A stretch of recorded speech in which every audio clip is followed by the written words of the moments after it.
conservation so that we use less, so that the department has to produce less.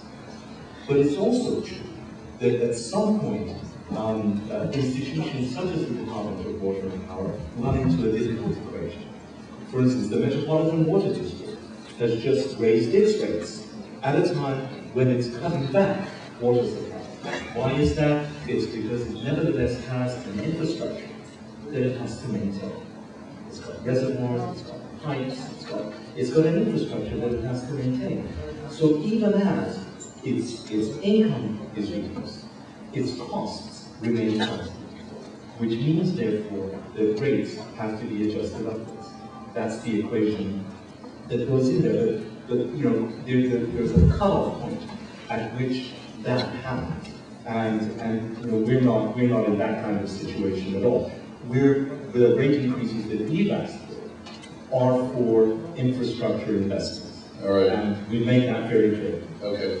Just so the audience knows, there's a handful of questions in here that do not pertain to DWP. Those questions will be forwarded to the different offices that they relate to, and we'll get back to it. If I don't ask you a question tonight, it's not because I didn't like the question, it's because I might have run out of time. There's quite a few questions up here. We have quite a few questions that are kind of on the same thing. What we typically do is we ask kind of throw you a softball question first, and they get harder to address. So the first series of questions is from, if you want to stand up so you can look at somebody who's answering this other than me, because I don't think he's going to like this softball. Richard Marciniak, no name, Arlene Dunatz, John Eisen, and then Ken Gersten. Basically, these questions, and a lot of these people tonight have shared with me, they kind of relate to the rate increase, but a lot of them are related or have the tone of you're increasing the rates, but at the same time, for the last 20 years, you take anywhere from 150 to $250 million, and you transfer to the city of Los Angeles for their slush fund. Hold on. I'm sorry, it wasn't the slush fund. It was their coffers. It was their surplus fund. It was their, I'm not asking, okay, hold on. But the same, some of these folks also say that when you had actually started it by saying that you're going to the people for the rate increase, but the fact is you went to the city council, and the fact is that the city council, the municipal labor unions, which is a big part of your 8,000 people, support every single one of the city council members in their elections.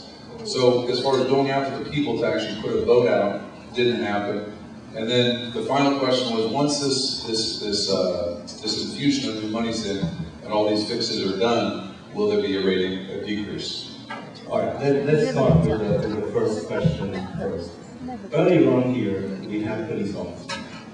We have police officers at this meeting. Police officers that protect your communities. 70% of the city's budget is police and fire. 70%. Okay, so when I hear, look, as DWP, we're neutral on this issue of the transfer. Because if the city council asks us for the transfer, we'll make it. Why? The charter allows for it.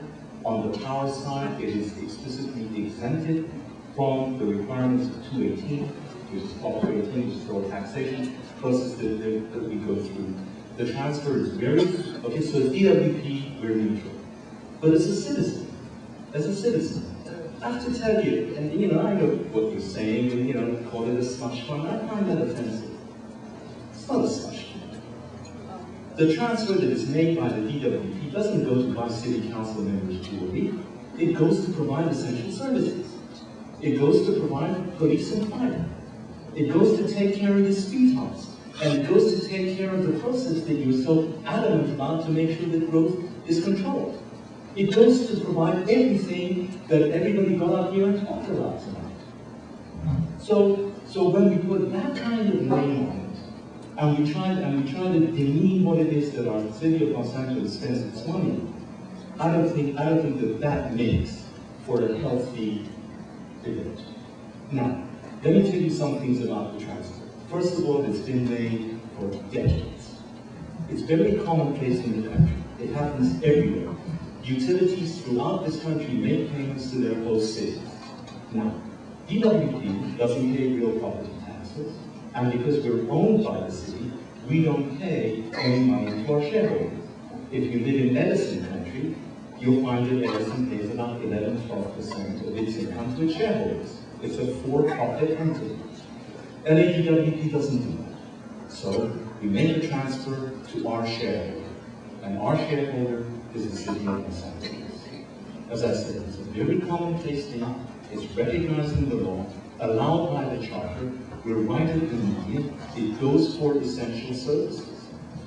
So I mean, that is the truth of what the charter is. And but as I said, if the city didn't want it, we wouldn't make it. But at this point in time, when the city is suffering through a $406 million deficit, well, I mean, I don't see a way. I mean, conversely, we don't want to spend all the time on this, but conversely, if you continue to tax or increase the citizens, what happened in the late 80s, the Arizona, Nevada, the other states would become a lot more competitive and start pulling people as well as jobs out of this as well. But there's anyway. Let's go on. Let me just address that. A couple of points on that, and I don't want to get into a contest of bills.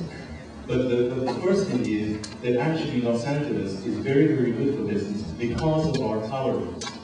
Our tower rates are 40% less, even with the rating, 40% less than Edison, than PG&E, and that is why we should be a great magnet for business to come to Los Angeles, not leave Los Angeles. This is actually a secret that not too many people talk about, but they should. The other thing you should remember is, on the power side, we haven't had a base rate increase in this city for 15 years because it is so difficult to do. What business do you know that hasn't had increases in 15 years? This isn't a tax. This is a payment for a service. Okay. That's how we got to think about it. Okay. We have two questions on the same subject from David Rancal and Howard Coles. Why does DWP use an outside contractor to educate female employees pertaining to breastfeeding at a cost of $50,000? I just ask the questions. Don't be serious. Don't be serious. This is a program, my friends, please. This is a program that costs $37,000 a year. $37,000 a year. Breastfeeding? Out of a $4.5 billion budget. It is a program that allows our nursing mothers at the department to have somewhere to go to. It is a great investment because it keeps them at work. And let me tell you something. I wish that my wife Gina and I had such a program when we had our first kid. The amount of time that we spent trying to get some advice, the amount of time that we lost from work because we didn't have that professional to be able to reach out to, I wish we had it. This is a great investment for the people. Okay. Yeah, that's true. I've been at places where they don't even want to hire women because they keep having babies, so that they respect it. That's good. We're currently going through the whole budget process, which is why Jeff Coltolo over there is all red-eyed and looking kind of tired. What we're doing is first of all, at the staff level, at the management level, we're going to submit the budget to the closest scrutiny we can. It will then be presented to the board in June, and end of May, and at about the same time, we'll reach out to the neighborhood council to discuss. Okay, and then there's two more budget stuff, and then we'll get on to some of the topic questions. Okay. I like that. Horowitz, would you please cap the salary at 2 to 3% cost of living increase, renegotiate the IBEW contract, lower the overhead, keep new IBEW contract at 2 to 3% cost of living increase for 12 to 14 months?